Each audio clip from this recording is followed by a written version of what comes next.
Boa noite. Hoje, sexta-feira, vamos dar continuidade ao nosso conteúdo, cuidados de enfermagem a pacientes críticos, o que nós estamos aprendendo em relação ao atendimento intensivo. Né? Esse paciente crítico, provavelmente, ele vai estar numa unidade intensiva e com algumas complicações mais graves, né? Bem mais graves, como a gente vem falando desde o início, né?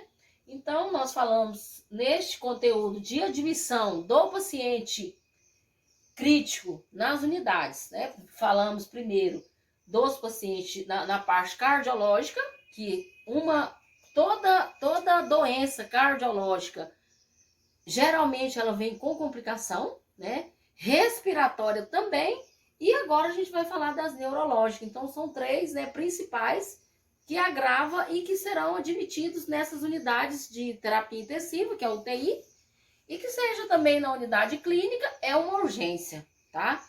Neurológico sempre é uma urgência. Quais são esses modelos de diagnóstico nas desordens neurológicas que vai ser admitido na unidade de terapia intensiva? AVC, que eu já falei para vocês, que é acidente vascular cerebral com diminuição do nível de consciência. Vimos também paciente inconsciente. Então, AVC com diminuição de nível de consciência, evoluindo para inconsciência. Então, esse é um tipo de desordem neurológica que também tem que ser acolhido e admitido nas unidades de terapia intensiva. Como metabólico, tóxico ou anóxico. Né? O metabólico é através de um diabetes, né? Tem vários momentos. Tóxico também, né? Que às vezes é um coma alcoólico, um coma por drogas ilícitas, tá? Então, tudo isso, esse coma também, nós recebemos esse paciente, às vezes na clínica, né? Na clínica geral, porém, irá ser encaminhado para uma unidade de terapia intensiva para admissão. Então, esse tipo de paciente é admitido na unidade de terapia intensiva. Hemorragia intracraniana com potência de risco para herniação. O que nós traduzimos isso aqui? Né? Intracraniana, que esse cérebro pode inchar e tem que agir rápido, né? Numa cirurgia de emergência, tá? Hemorragia subaracnoide aguda também, que é um sangue no cérebro, né? Na subcaranoide. Meningite com alterações de estado de consciência e comprometimento respiratório. As meningites também temos muito, né? Nas unidades, chega muito e tem que ser encaminhado imediatamente para a unidade de terapia intensiva, onde vai ser um modelo de diagnóstico para esta unidade, tá? É só para vocês terem um entendimento qual tipo de paciente que admitimos, né? Nós estamos falando na admissão dos pacientes na unidade de terapia intensiva, tá?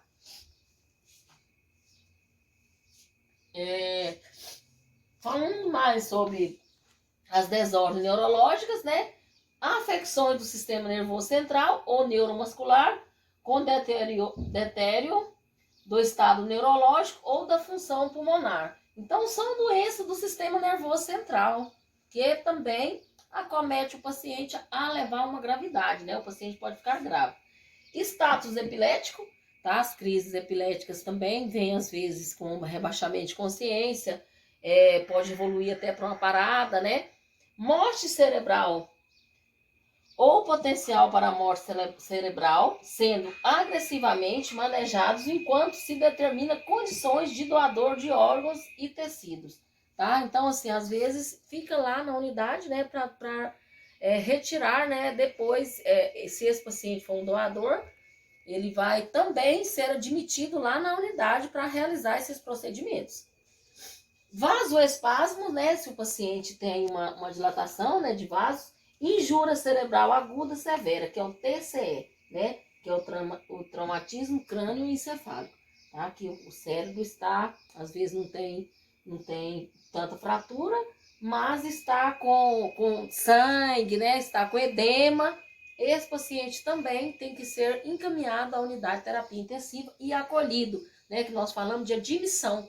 Admissão, eu falei para vocês que é o recebimento desse paciente lá, com todos os protocolos, com todos os registros, porque vocês terão que conhecer ainda o protocolo de admissão, tanto na unidade de terapia intensiva como na clínica, tá? Porque quando a gente admite esse paciente, nós registramos em livro-ata o nome do paciente, nós registramos na evolução de enfermagem, o médico registra na ficha do paciente, no prontuário, e o médico registra na prescrição médica, tá? Então, assim, são vários registros na admissão deste paciente. O nome dele fica registrado em todo o sistema do hospital e será registrado no sistema também da UTI, uma vez que o paciente for da unidade de terapia intensiva. Então, temos o protocolo da admissão.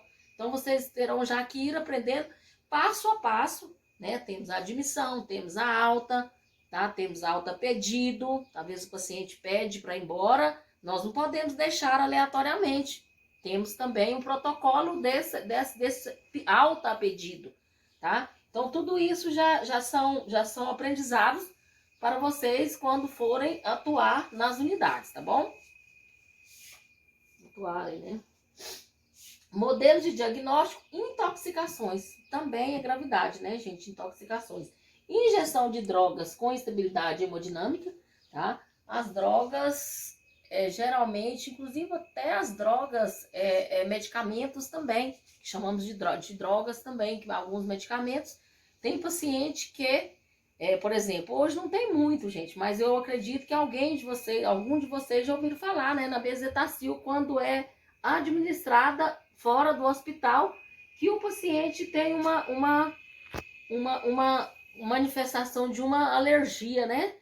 Pode ser também grave, pode evoluir para gravidade, por isso que tem que ser administrada só na unidade. E essa ingestão de drogas, esse paciente vai ficar, às vezes, crítico e tem necessidade, sim, de ser admitido na unidade de terapia intensiva.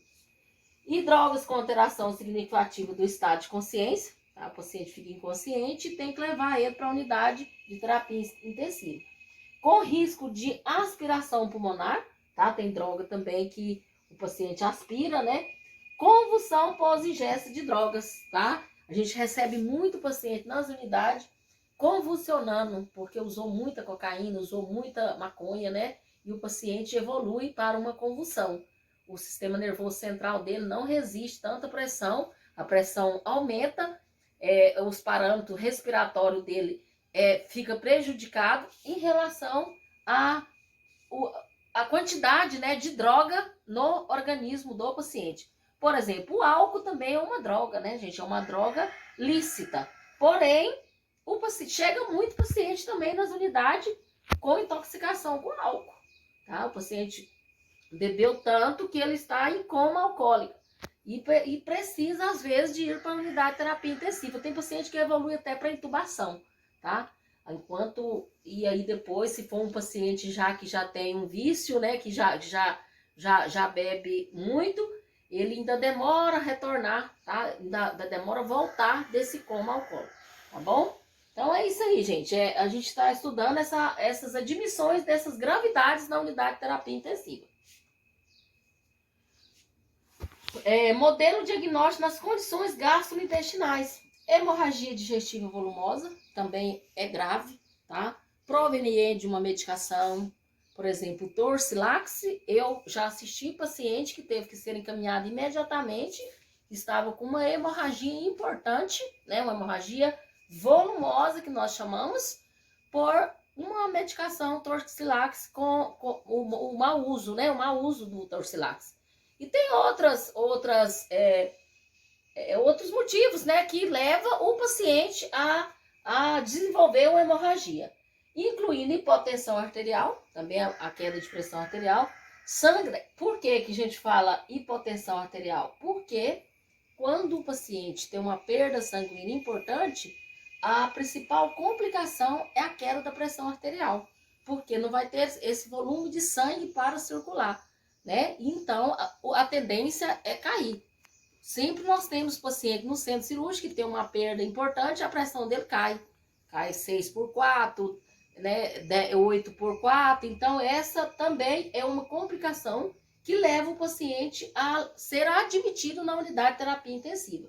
Insuficiência hepática fulminante e subfulminante. Essa insuficiência hepática, tudo que fala em hepática é do fígado, tá, gente? hepática do fígado, então tem a insuficiência hepática, que é proveniente, às vezes, de bebidas, de alguns alimentos, né? Pancreatite aguda severa, também proveniente de bebida, alimentos, né? E que pode também evoluir para uma gravidade e ter que ser admitido na unidade de terapia intensiva.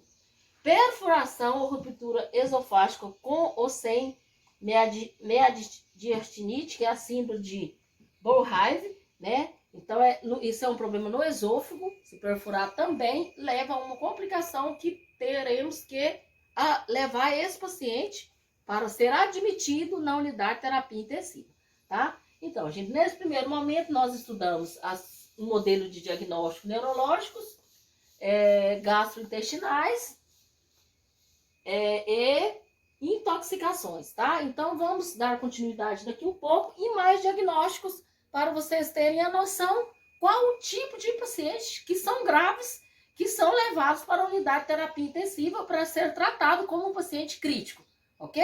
Daqui um minutinho a gente retorna com o nosso segundo momento da aula de hoje, tá bom?